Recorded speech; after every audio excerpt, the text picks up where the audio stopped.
নমস্কার বন্ধুরা, তোমরা সবাই কেমন আছো? আশা করি ভালো আছো।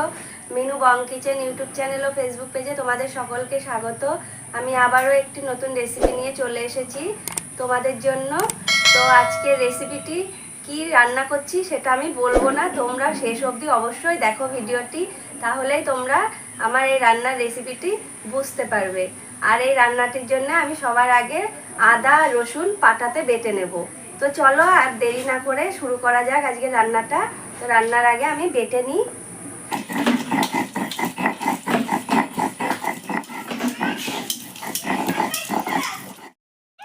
আদা রসুনটা একসঙ্গে বেটে নিয়েছি। এবার আমি ডাল ভিজিয়ে রেখেছিলাম সকালে, সেই ডালটা আমি এখন বেটে নেব। এই রান্নাটির জন্য মুসুর ডালই ভেজাতে হবে, মুসুর ডাল দিয়েই এই রান্নাটা করতে হয়।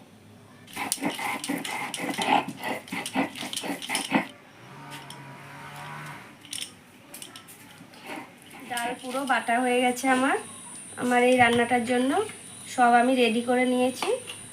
এবার আমি আস্তে আস্তে রান্নাটা শুরু করব। আমি এই ডালের মধ্যে দুটো ডিম ভেঙে দেব।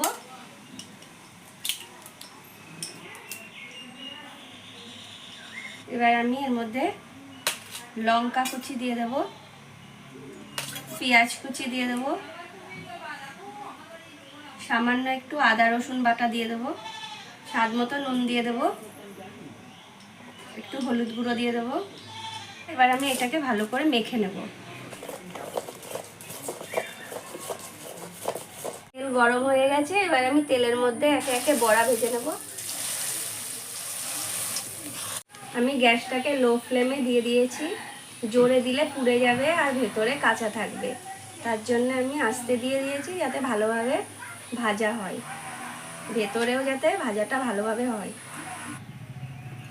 বড়াগুলো আগেই ভেজে নিয়েছি। এবার আমি তেল গরম হয়ে গেছে, আলুগুলো ভেজে নেব। বড়াতেই আমার সব তেল টেনে নিয়েছিল, তাই আমি আবার নতুন করে তেল দিয়েছি কড়াইতে। আর এই দেখো আলুগুলো আমি এরকম করে কেটে নিয়েছি। এই রান্নাটার জন্য এরকম করে আলু কাটলে খুব টেস্ট লাগে খেতে। আমি আগে আলুগুলো ভেজে নেব। আলুগুলো ভাজা হয়ে গেছে, এবার আমি আলুগুলো তুলে নেব।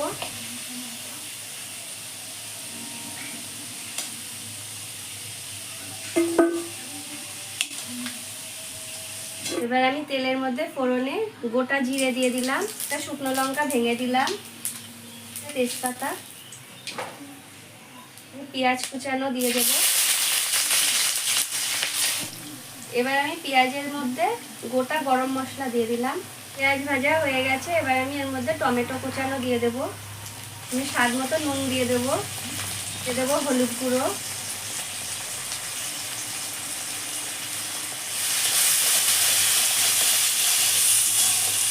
এবার আমি আদা আর রসুন যে একসঙ্গে বেটে রেখেছিলাম সেটা দিয়ে দেব। এবার আমি রঙের জন্যে কাশ্মীরি লঙ্কার গুঁড়ো দিয়ে দিলাম 1 চামচ। এবার জিরে গুঁড়ো দিলাম, ধনের গুঁড়ো দিলাম, আর দেব ঝালের জন্য আমি লঙ্কার গুঁড়ো 1 চামচ ঝালের জন্য।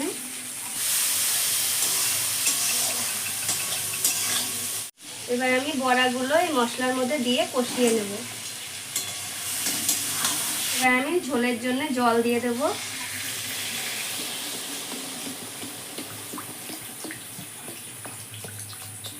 একটু বেশি করেই দেব, কারণ এই বড়াগুলোতে জল টেনে নেবে। আলুগুলো আমি এখনই দিয়ে দেব।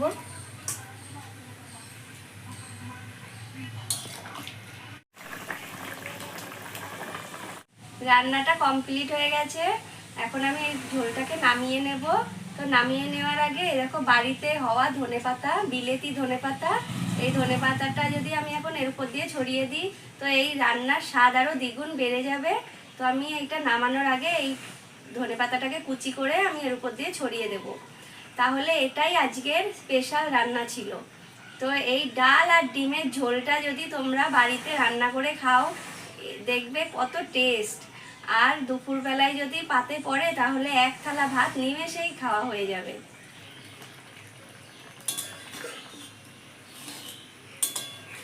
আমার এই রান্নার রেসিপি তোমাদের কেমন লাগলো তোমরা আমাকে কমেন্টে অবশ্যই জানাবে। আর আজ তাহলে আসি, আরও নতুন নতুন ভিডিও পেতে তোমরা আমার এই চ্যানেলটিকে সাবস্ক্রাইব করে দেবে। আবার অন্যদিন তোমাদের সঙ্গে দেখা হচ্ছে নতুন রেসিপি নিয়ে।